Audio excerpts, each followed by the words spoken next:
दोस्तों, आप सभी का बहुत बहुत स्वागत है। आज की इस वीडियो में हम UP triple S C PET booklet series A के प्रश्न पत्रों का सॉल्यूशन लेकर आए हैं, जो कि आने वाले आपके यूपी ट्रिपल एस सी पेट एग्ज़ाम की दृष्टिकोण से बहुत ही महत्वपूर्ण है। प्रश्न प्रारंभ करते हैं। भारत में शासन करने वाले दिए गए शासकों के कालक्रमानुसार सही क्रम क्या है? शेरशाह सूरी, अकबर, अलाउद्दीन खिलजी, इल्तुतमिश। इनमें से कौन सा काल क्रमानुसार सही क्रम है? इसका उत्तर होगा विकल्प बी। अगला प्रश्न है, निम्न में से कौन से संत शिवाजी के समकालीन थे? तुकाराम, चैतन्य, नामदेव, शंकराचार्य।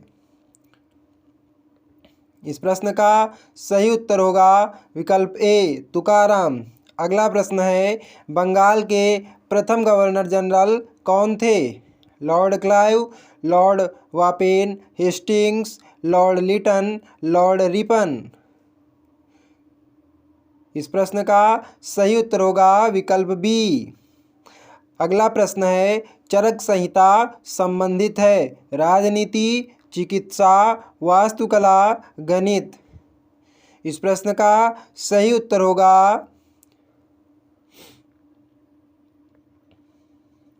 चरक संहिता जो थी आपकी वो चिकित्सा से संबंधित थी। अगला प्रश्न है, निम्नलिखित में से कौन सा जोड़ा सही नहीं है? इस प्रश्न में से आपको यह बताना है कि कौन सा जोड़ा सही नहीं है। दोस्तों, प्रश्नों की सीरीज अत्यंत महत्वपूर्ण है, इसलिए वीडियो के अंत तक बने रहें। सही उत्तर होगा विकल्प डी। अगला प्रश्न है, इनमें से किसे भारत के ग्रांड ओल्ड मैन के नाम से जाना जाता है? दादा भाई नौरोजी, डब्ल्यू.सी. बनर्जी, फिरोज शाह मेहता, सुरेंद्रनाथ बनर्जी। इस प्रश्न का सही उत्तर होगा विकल्प ए, दादा भाई नौरोजी। अगला प्रश्न है, सन 1915 से 16 में किसके नेतृत्व में दो होम रूल लीग शुरू हुई? इस प्रश्न का सही उत्तर होगा, इसमें बताना है कि 1516 में जो थी एनी बेसेंट और लोकमान्य तिलक के रूप में होम रूल लीग शुरू हुई। अगला प्रश्न है, निम्न का मिलान करें। इनमें से आपको मिलान करके सही प्रश्न उत्तर बताना है। ब्रह्म समाज है, रामकृष्ण मिशन है, आर्य समाज है, इनमें से आपको क्या सही क्रम है उसका आपको बताना है। तो इस प्रश्न का सही उत्तर होगा विकल्प सी। आप लोग अपना प्रश्नों का सही मिलान सही से कर लीजिए। करो या मरो का नारा किसने दिया? सरदार पटेल, जवाहरलाल नेहरू, सुभाष चंद्र बोस, महात्मा गांधी।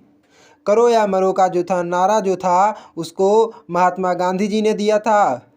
अगला प्रश्न है, जब सुभाष चंद्र बोस ने भारतीय राष्ट्रीय कांग्रेस के अध्यक्ष पद से इस्तीफा दिया तो इस पद का प्रस्ताव किसको दिया गया था? जवाहरलाल नेहरू,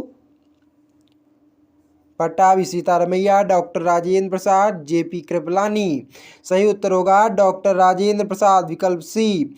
अगला प्रश्न है, सल्लालपन बिजली परियोजना किस नदी पर स्थित है? सही उत्तर होगा विकल्प सी, चेनाब। अगला प्रश्न है, बसंत विषु होता है? बसंत विषु होता है 21 मार्च को, 23 सितंबर को, 18 जून को या फिर 22 दिसंबर को? इस प्रश्न का सही उत्तर होगा विकल्प ए, 21 मार्च को बसंत विषु होता है। राजस्थान में खेतड़ी परियोजना किसके उत्पादन के लिए प्रसिद्ध है? जस्ता, तांबा, इस्पात, एल्युमिनियम। इसमें से आपको बताना है कि जो परियोजना है ये किस के लिए प्रसिद्ध है। तो ये जो परियोजना है भैया ये तांबा के लिए प्रसिद्ध है। अगला प्रश्न है, काजीरंगा राष्ट्रीय उद्यान स्थित है मध्य प्रदेश में, असम में, पश्चिम बंगाल में या फिर केरल में? जो आपका काजीरंगा राष्ट्रीय उद्यान है भैया जी वो आपका असम में स्थित है। अगला प्रश्न होगा, निम्नलिखित में से कौन सी हिमालयी नदी तंत्र की नदियां हैं? आप लोग वॉइस पर ध्यान ना दें क्योंकि वीडियो क्वालिटी थोड़ा प्रॉब्लम होने के चलते सवालों को पढ़ने में प्रॉब्लम आ रही है, इसलिए आप लोग सही उत्तरों पर ध्यान दें। सही उत्तर होगा विकल्प बी। अगला प्रश्न है, बैंक दर का अर्थ है? तो इस प्रश्न का सही उत्तर होगा, जो बैंक दर के अर्थ से संबंधित है वो उसका उत्तर होगा विकल्प डी, देश के केंद्रीय बैंकों द्वारा ली जाने वाली अधिकाधिक ब्याज दर। अगला प्रश्न है, यदि आरबीआई नगद कोषानुपात को घटा दे तो साख सर्जन पर क्या असर होगा? इस प्रश्न का सही उत्तर होगा बढ़ जाएगी, विकल्प सी। अगला प्रश्न है, इनमें से किस प्रकार की अर्थव्यवस्था में संसाधनों पर निजी अधिकार होते हैं और आर्थिक गतिविधियों का मुख्य उद्देश्य लाभ अर्जित करना होता है? इस प्रश्न का सही उत्तर होगा विकल्प भैया ए, पूंजीवादी। अगला प्रश्न है, 100 रुपये का नोट किसके द्वारा हस्ताक्षरित होता है? तो इसमें जो 100 रुपये का नोट होता है भैया वो आरबीआई गवर्नर के द्वारा हस्ताक्षरित होता है, भारत के राष्ट्रपति, वित्त मंत्री या फिर वित्त सचिव के द्वारा। तो इस प्रश्न का आप लोग सामान्यतः सही उत्तर जानते हैं, विकल्प ए, आरबीआई गवर्नर के द्वारा। अगला प्रश्न है, फेमा का पूर्ण रूप क्या है? तो फेमा का जो भैया जी पूर्ण रूप है, इसमें सही उत्तर होगा इसका फॉरेन एक्सचेंज मैनेजमेंट एक्ट। इस प्रश्न का सही उत्तर होगा विकल्प B, foreign exchange management act. अगला प्रश्न है, भारत के संविधान में जन स्वास्थ्य एवं स्वच्छता किसमें शामिल है? तो इसमें पूछा गया है कि भारत के संविधान में जो भैया जन स्वास्थ्य एवं स्वच्छता किसमें सम्मिलित है? वो राज्य सूची में, समवर्ती सूची में, संघ सूची में या फिर कोई नहीं? तो सही उत्तर होगा राज्य सूची में। अगला प्रश्न है भैया, अगला प्रश्न है, भारत में पंचायती राज व्यवस्था इसके अंतर्गत रखी गई है? मूल अधिकार, मौलिक कर्तव्य, राजनीति के निर्देशक तत्व, इनमें से कोई नहीं? तो इस प्रश्न का सही उत्तर जो होगा भैया वो आपका होगा राजनीति के निर्देशक तत्व।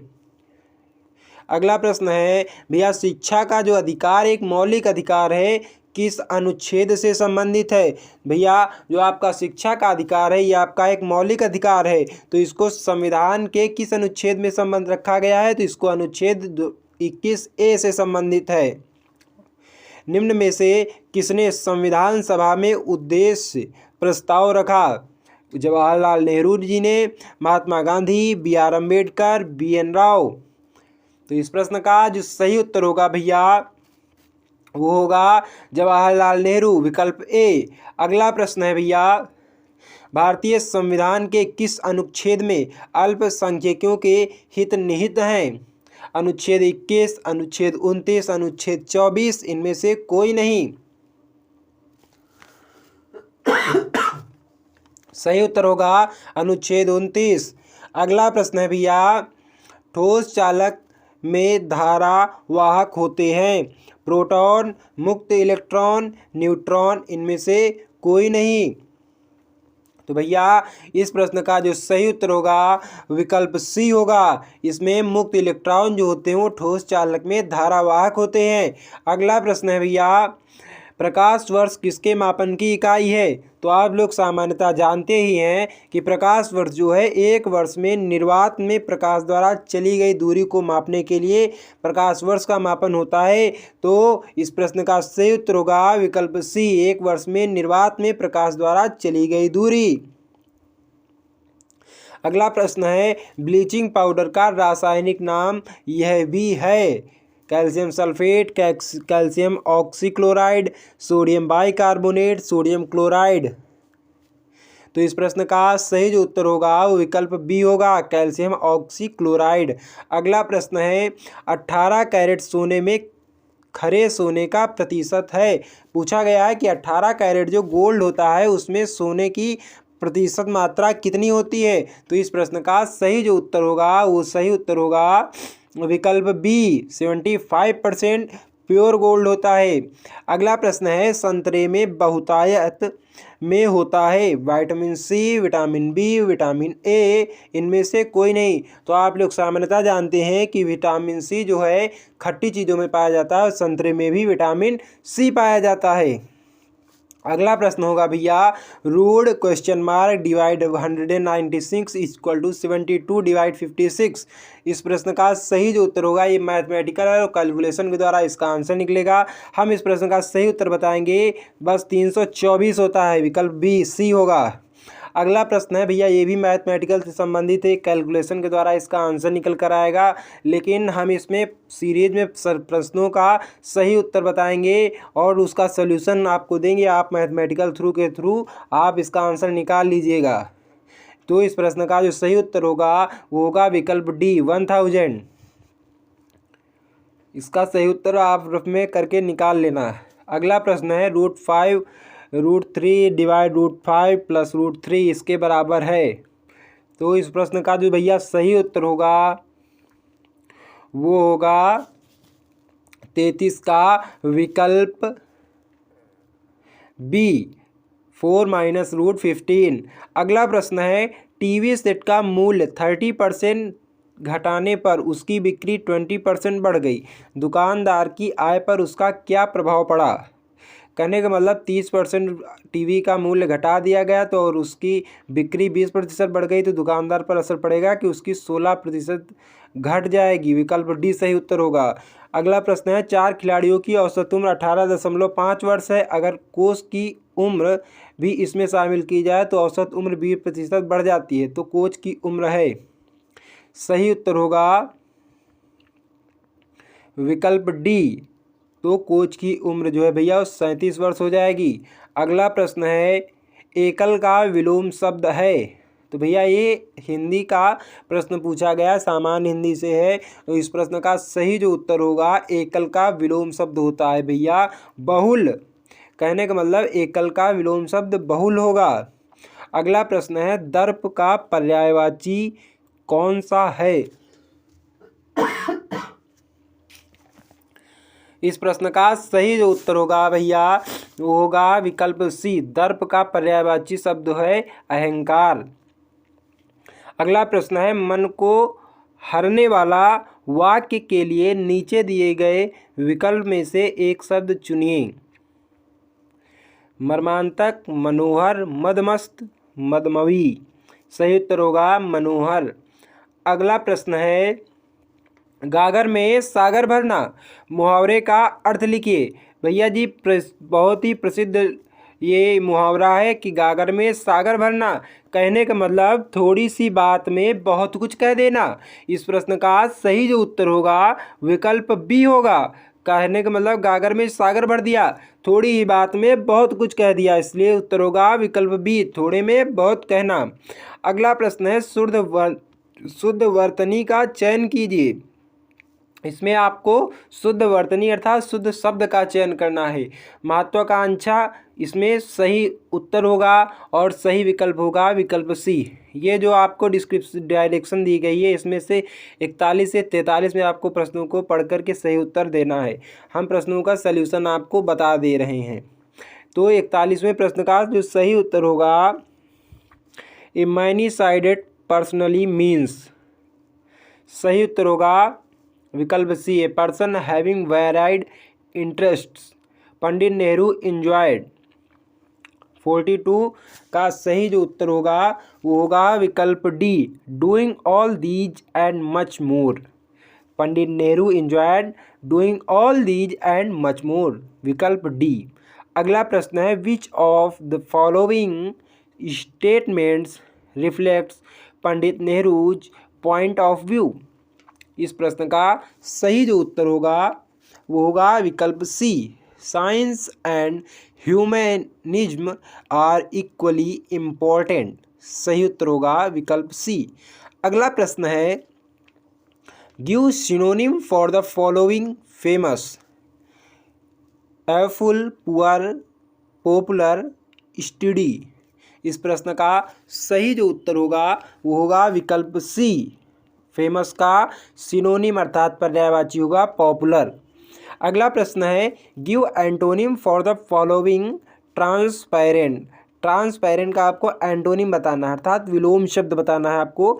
तो इस प्रश्न का जो सही उत्तर होगा वो होगा ओपेक्यू, अर्थात ट्रांसपेरेंट का जो एंटोनिम होगा वो होगा विकल्प सी ओपेक्यू।